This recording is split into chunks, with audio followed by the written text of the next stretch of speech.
8 अप्रैल 2024 क़यामत वाला साल होगा। मस्जिद अक्सा शहीद हो जाएगी। बिस्मिल्लाहिर्रहमानिर्रहीम। अस्सलाम वालेकुम। यकीनन तमाम तारीफ़ अल्लाह ताला के लिए है जो तमाम जहानों का परवरदिगार है।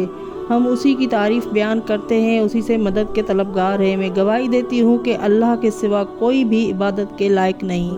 नाज़रीन, क़यामत का एक दिन मुयन है और इस दुनिया का एक दिन ख़ात्मा होना है, मगर ये वक्त कब आएगा किसी को मालूम नहीं। कुर्ब क़यामत की अलबत्ता कुछ निशानियाँ बयान की गई हैं, जिनके मुतल्लिक़ यकीनन आपने भी सुन रखा होगा। इसराइल में यहूदी पादरियों का कहना है कि दुनिया की तारीख़ में सुर्ख बिछड़े की पैदाइश हो गई है, जो इस बात का ऐलान है कि क़यामत बर्पा होने को है, और उन्होंने तो दुनिया से रुखसती की तैयारियां भी शुरू कर दी है। आज की इस वीडियो में हम आपको सुर्ख बिछड़े की पैदाइश के बारे में बताएंगे और कुर्बानी के मुतल्लिक़ कुछ अहम हक़ाइक़ से आगाह करेंगे। थर्ड वर्ल्ड वार और हैकल सुलेमानी के दोबारा तामीर के बारे में भी बताएंगे। क़यामत के बारे में कुछ और पेशन गोइयों का तज़किरा भी करेंगे। इसके अलावा बताएंगे कि मुसलमानों का मस्जिद अक्सा से किस तरह नज़रियाती रिश्ता है। वीडियो बहुत ही दिलचस्प होने वाली है। वीडियो को स्किप किए बगैर आखिर तक हमारे साथ रहिएगा। यहूदी मज़हब के मुमताज़ इदारे के जानिब से ये ऐलान किया गया है कि कतई तौर पर सुर्ख बिछड़े की पैदाइश इसराइल में हुई है। इसके साथ ही दुनिया का इख्तिताम शुरू हो गया है और कायनात अपनी ज़िंदगी के आखिरी मराहिल में शुरू हो गई है। नाज़रीन, आखिरकार वो वक्त आ गया है कि 2000 साल के बाद जब आखिरी हैकल सुलेमानी को दूसरी दफ़ा तबाह किया गया, इसराइल के अंदर लाल बिछड़े की कुर्बानी अप्रैल के महीने में करने के लिए बिल्कुल तैयार है। वो कुर्बानी जिसके बाद मस्जिद अक्सा को शहीद करने के बाद तीसरी मरतबा हैकल सुलेमानी को तैयार किया जाएगा, जो कि यहूदी कौम के लिए इंतहाई मुक़द्दस है और अहम तरीन है, जितना कि मुसलमानों के लिए खाना काबा। यहूदी मानते हैं कि यहाँ पर मौजूद ये पत्थर इस कायनात का मरकज़ या सेंटर है। इस पत्थर पर आदम अलैहिस्सलाम को पैदा किया गया। इसी जगह पर हज़रत इब्राहीम अलैहिस्सलाम ने अपने बेटे की कुर्बानी करने की कोशिश की। तीसरी आलमी जंग की पेशन गोई तौरात और ज़बूर में बयान की गई है, जिसका जिक्र इंजील मुक़द्दस और इस्लामी रवायात यानी हदीसे मुबारका के अंदर भी मौजूद है। 2000 साल के बाद सितंबर 2023 में यानी आज से 6 महीने पहले इसराइल के अंदर नाजरीन ये कहा जा रहा है कि अमेरिका से कुछ सुर्ख बिछड़े मंगवाए गए हैं बैतुल मुक़द्दस के करीब, जिनकी कुर्बानी बहुत जल्द की जाएगी, मुमकिना तौर पर इस अप्रैल के महीने में। और इसके बाद यहूदियों का अगला कदम ये होगा कि मस्जिद अक्सा की जगह उसको रिप्लेस करके एक नई इमारत बना देंगे। ये हैकल मबद की तामीर करेंगे, जिससे वो थर्ड टेम्पल का नाम दे रहे हैं, क्योंकि पहले 2 मरतबा हैकल सुलेमानी को ताराज किया गया है। कहा यह जा रहा है कि यहूदी अकीदा ये है कि उन्होंने मस्जिद अक्सा के अतराफ में ही एक मकाम है, वहाँ पर उन्होंने 5 बिछड़ों की कुर्बानी करनी है। ये उनका अकीदा है और 5 बिछड़ों की वो कुर्बानी करेंगे, फिर उसके बाद उनको जला दिया जाएगा। फिर जलाए जाने के बाद उसके जो राख और बाकियात होंगी वो पानी में डाल दी जाएंगी, और उसके बाद कुछ उनके सिलेक्टेड लोग, कुछ उनके पादरी जो खुद अपने आप को उस पानी से पाक करेंगे। यहूदी अकीदे के मुताबिक जो लोग अपने आप को पाक करेंगे, उन्हें इस बात की इजाज़त होगी कि वो मस्जिद अक्सा की जगह एक नई इमारत बनाएं। नाज़रीन, एक सवाल ये उठ रहा है कि यहूदियों के मुतल्लिक गाय से ही मुतल्लिक और गाय की कुर्बानी से ही मुतल्लिक, जो कि यहूदियों ने की थी, यहूदियों के हाथों से ही हुई थी, एक वाक़या तो कुरान करीम में भी मौजूद है। एक गाय का वाक़या जिस गाय को यहूदियों ने ही ज़िबा किया, नहीं चाहते थे फिर भी ज़िबा करना पड़ा। मूसा अलैहिस्सलाम ने कहा वो वाक़या कुरान में आया है, और मैं अर्ज़ करूँ कुरान में कहाँ आया है, आप सबको मालूम है। सूरह बकरा, सबसे तवील सूरह बकरा यानी गाय।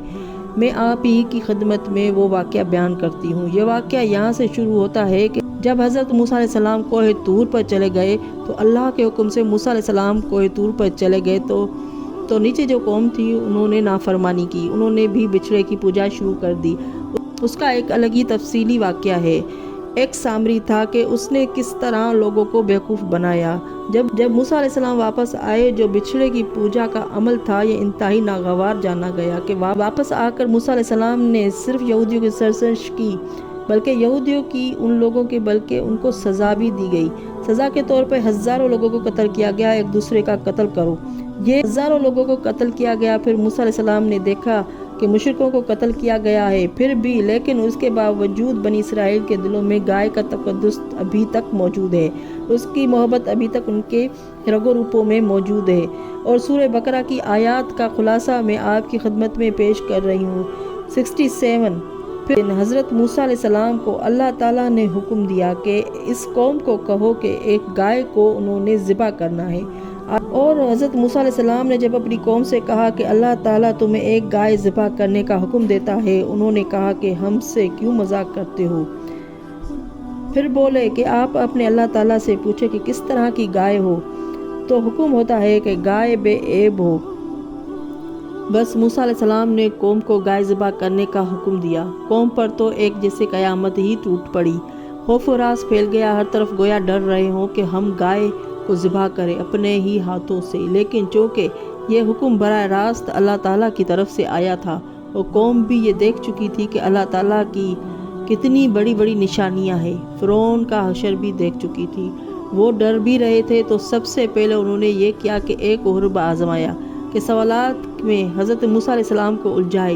سب سے پہلے انہوں نے کہا حضرت موسیٰ علیہ السلام سے کہ آپ ہم سے مذاق کر رہے ہیں۔ موسیٰ علیہ السلام نے فرمایا، موسیٰ نے کہا میں اور تم سے مذاق کروں گا؟ یہ تو جہل والی حرکت ہوگی۔ اور ایک آیت ہے، آپ علیہ السلام نے جواب دیا، میں ایسا جاہل ہونے سے اللہ تعالیٰ کی پناہ مانگتا ہوں۔ تو بات آگے بڑھی، انہوں نے کہا اچھا گائے ذبح کرنی ہے تو اپنے رب سے کہے کہ وہ کیسی گائے ہو۔ مقصد یہ تھا کہ شاید موسیٰ جو گائے بول رہے ہیں وہ کوئی اور گائے ہو۔ موسیٰ علیہ السلام نے فرمایا، اللہ نے فرمایا ہے کہ وہ گائے ایسی ہو کہ نہ بوڑھی ہو نہ بچیا ہو، بالکل جوان ہو۔ پہلی یہ نشانی سن کر وہ اور پریشان ہو گئے، اس لیے کہ وہ جس گائے کو مقدس جانتے تھے اس کی پہلی نشانی ہی جوان ہونا تھی۔